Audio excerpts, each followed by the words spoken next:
Well, hey everyone, welcome to Love Y'all, Get Out. I'm so thankful that you've joined us today. My name is Chad and I'm your host, and I hope you'll subscribe to catch future episodes, because really, every time you press play, what you're going to get is something that will encourage and challenge your faith. And sometimes what we'll do is we'll do a deeper dive into Sunday's sermon. Sometimes we'll hear stories of faith from people in our community.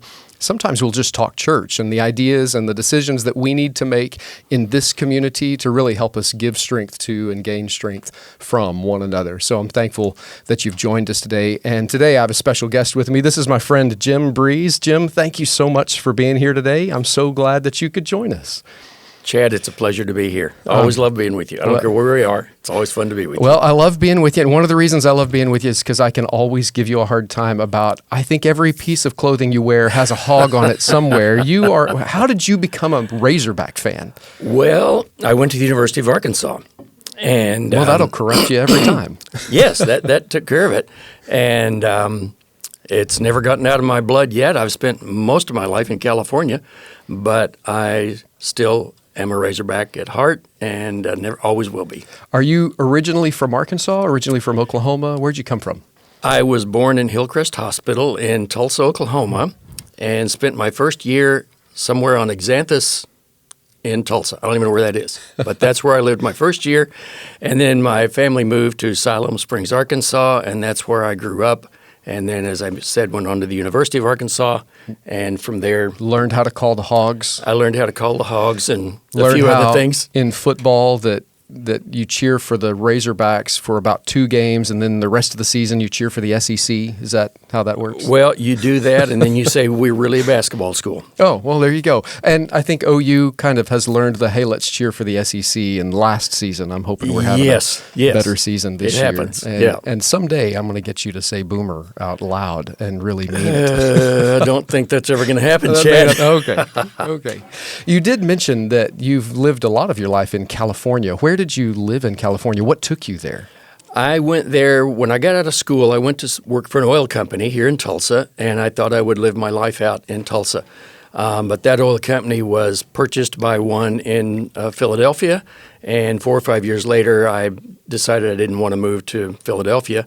And so I left them and had a job opportunity in California, in Southern California, and moved out there and spent most of my life in Orange County, South Orange County of California. That's pretty cool. That's great. And I'm glad you've moved back to Oklahoma. I am too. Back to the promised land. I'm probably happier than you are about it. That's always good. Yeah. So while you were in California, you got to be part of something pretty special. Saddleback Community Church is the church that Rick Warren began. He's the author of The Purpose-Driven Life, and it's really grown into a very influential church in our nation. And Rick Warren himself he's advised kings and leaders and all kinds of people, business leaders and such. But you were a part of Saddleback. Tell me about that. That was a very interesting story. Saddleback, when we first started going, we were meeting first in schools, and then we finally got to where we could build something of our own on some property and put up some kind of a makeshift tent thing. I remember in the wintertime, although California winters aren't like Oklahoma winters, but it would rain and get nasty, and we'd have to walk on boards through mud to get into the tent, and it would not be real comfortable. But over the years, a beautiful campus has been developed there, and it's a showpiece. If you didn't even know it was a church, it's worth going to look at. But Rick did an amazing work at Saddleback. And it's right there in Orange County. It is. It was about a mile from my house. Wow. Yep. And so when you say you started in homes and then you went through tents, kind of the Wandering in the Wilderness Church, right? You were at Saddleback at the very beginning. We were there not at the very, very beginning. We were there probably maybe a year after Saddleback got off the ground. Wow. We went to another church there that was just kind of a community church, and they had some struggles and some differences of opinion. And in the church, who ever heard of such a thing? But when that happened, that church kind of went different directions, and some of the real significant people at that church went to Saddleback Church, and to me, that's kind of when Saddleback really exploded. That's really interesting. And so you really got to experience Saddleback go from being a brand new congregation to really growing into, at some level, what it's become today. Yes. And you were a part of that. Yeah, and it was fun to be a part of that. It was interesting. A couple of Sundays ago, I ran into somebody at our church here that also was from Southern California, and she didn't remember me. We'd met once before, but I said, I went to church with you in California. She said, you did? And I said, we went to Saddleback for probably 25 years.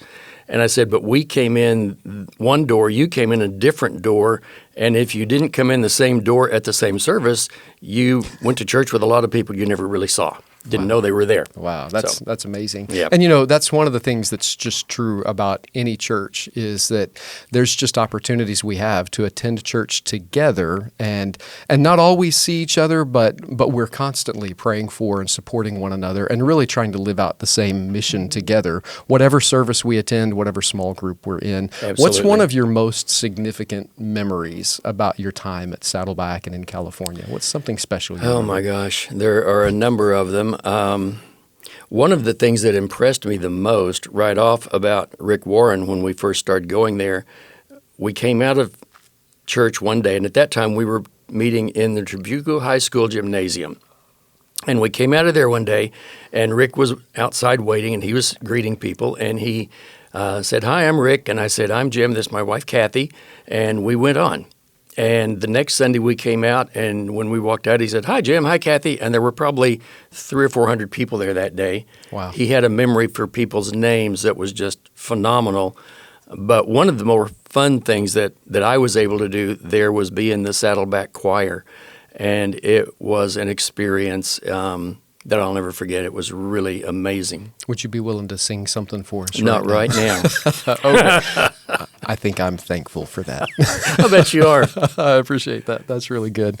Well, I'm really proud of the work that you did there in Saddleback, just as a church member and with what God's done in that place. I love what you do inside the life of our church. You're a deacon and a servant in the life of our church. You serve in our small groups. You serve in our chorale, and I'm thankful for that. It's amazing to see what God does when individuals are really, that's what a church is, right? It's not really a building. It's not really an organization, though you have to be organized to get some things done.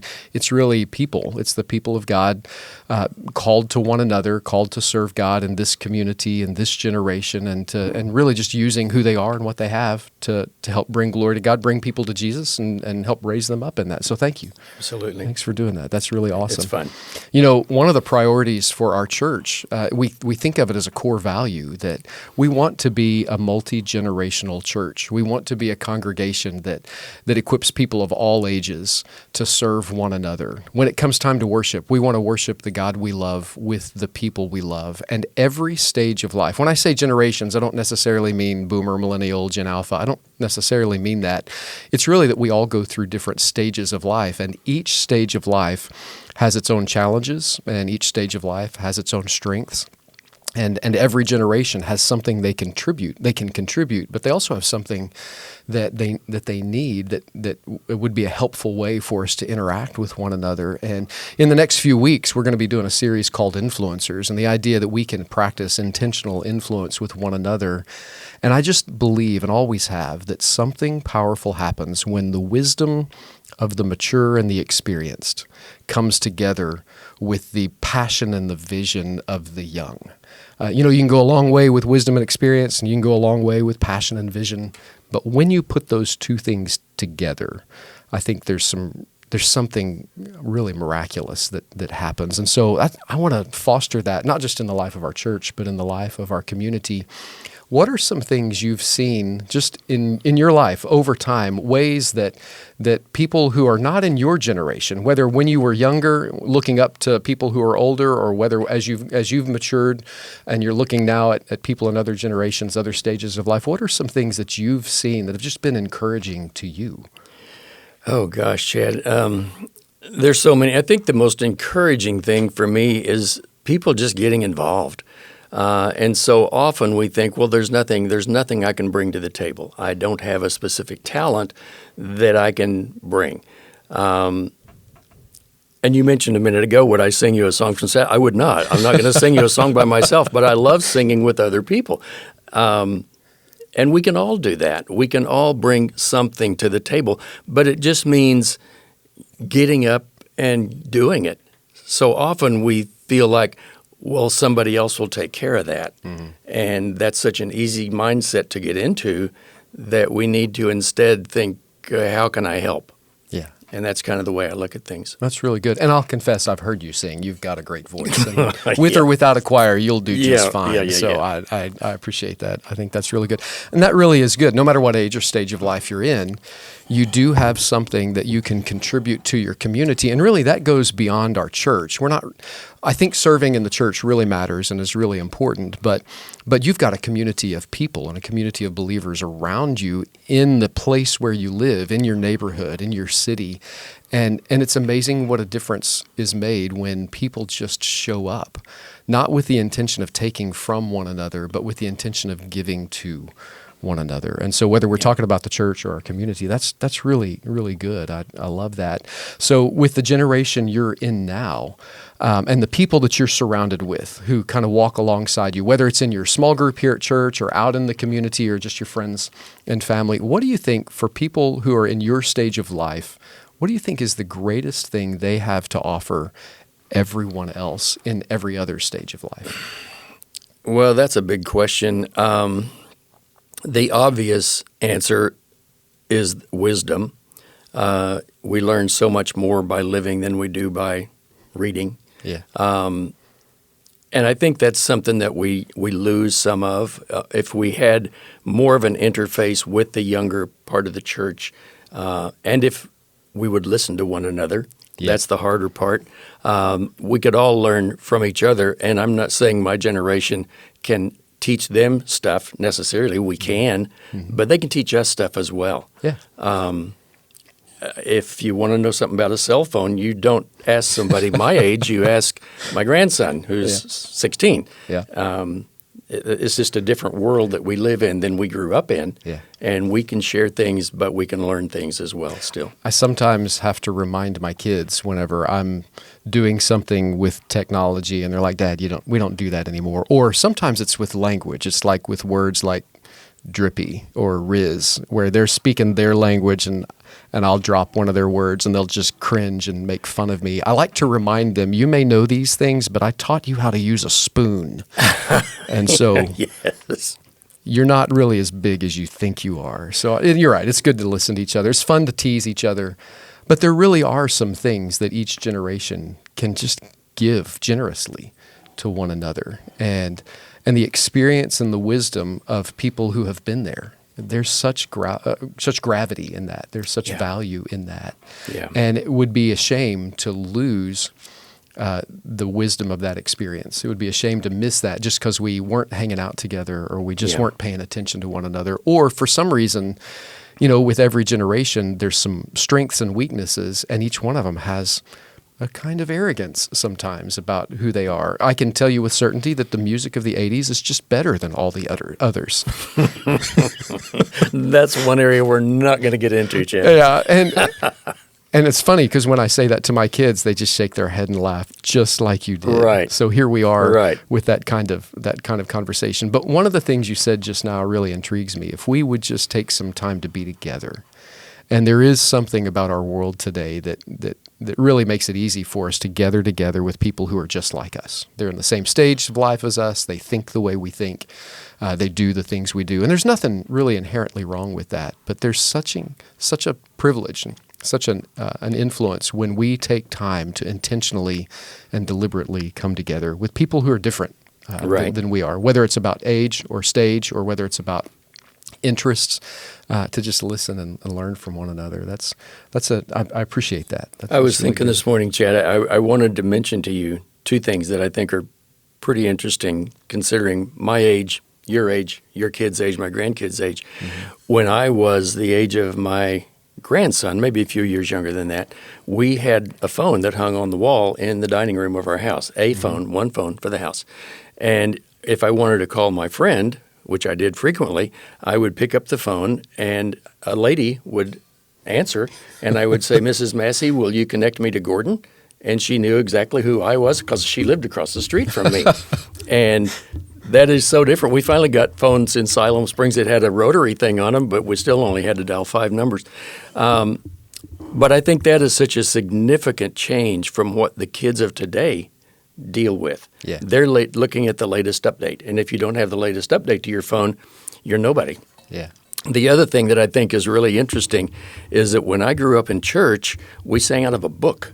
Yeah. There was no screen on the wall. Yeah. We sang out of a book. Mm-hmm. Now you can hardly find a book that's Yeah. got songs in it. Yeah. But those songs are still songs that people of my generation love to sing and hear, and the younger generation, for the most part, has never even heard them. Yeah, it really is interesting.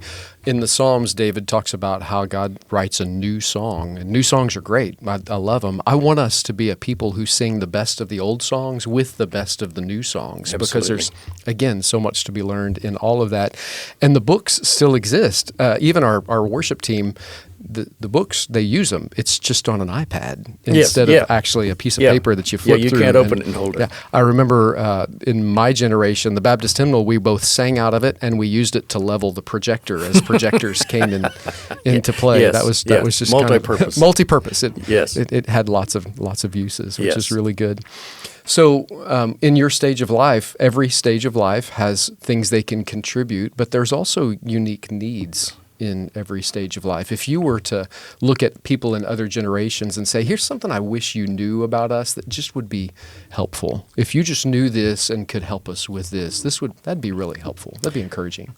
You know, one of the things, Chad, that I hear, I've heard more than one time from my wife and other, mostly women, is that when they go to a department store and go past the cosmetics counter where they're wanting to try out new stuff or make their faces up or whatever, they used to get stopped all the time saying, hey, can we try out this new makeup on you or whatever, however it is they say it. Nowadays, they just kind of look through you.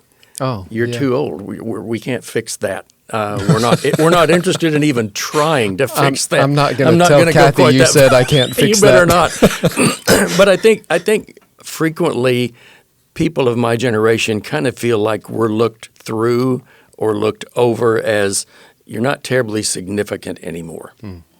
And maybe that's partially our own fault for not having a bigger voice. But I think the things that we worry about are our health, obviously, ending well, and financial strains because things have gotten so different from when we were in our earning years.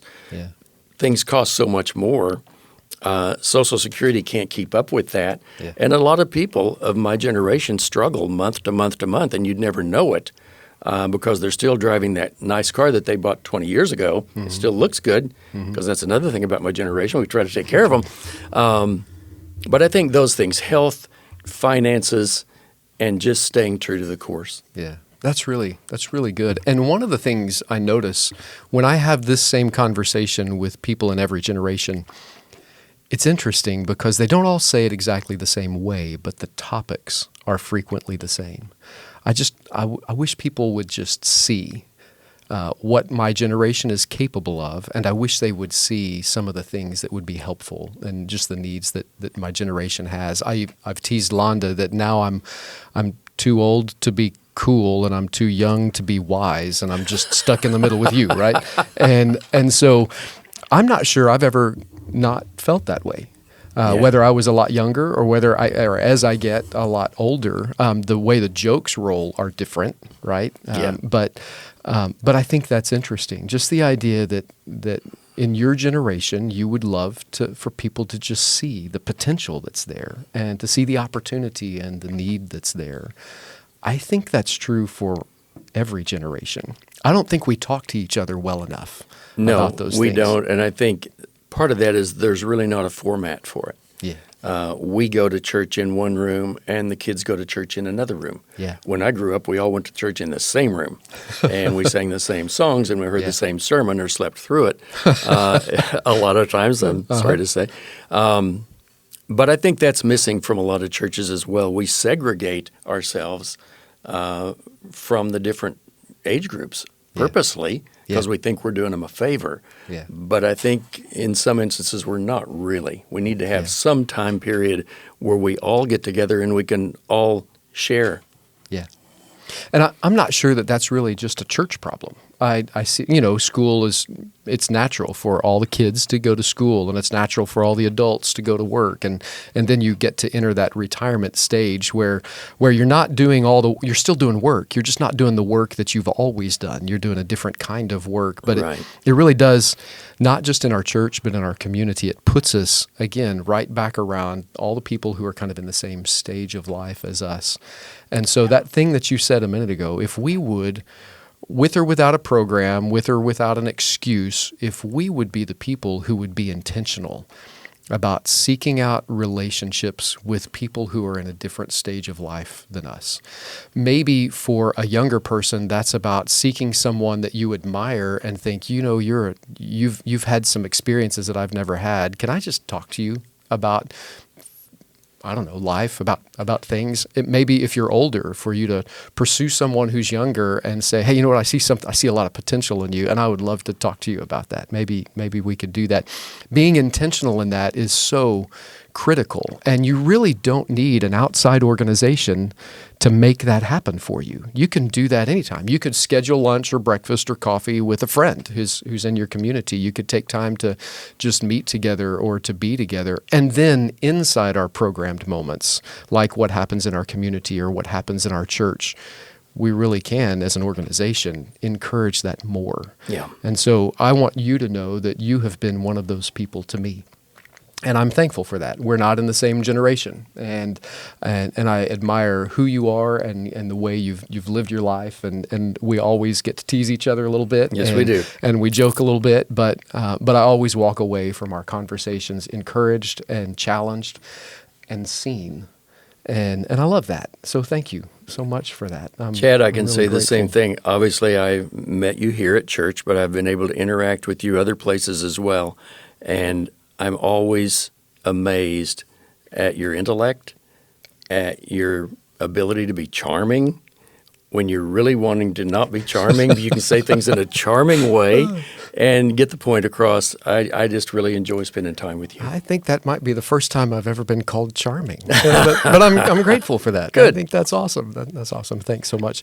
Thank you so much for your time today. My pleasure. I'm really, really grateful, and I'm grateful for you all too. Over the next several weeks in our church services, we're going through a series called Influencers, and it's really about this topic. We're going to hit every age and stage of life, and just in terms of talking about how Scripture encourages us all to give strength to and gain strength from one another. And so thanks so much for joining us today. And like I said, I hope you'll subscribe so that you'll catch the next episode. And between now and then, love y'all. Get out.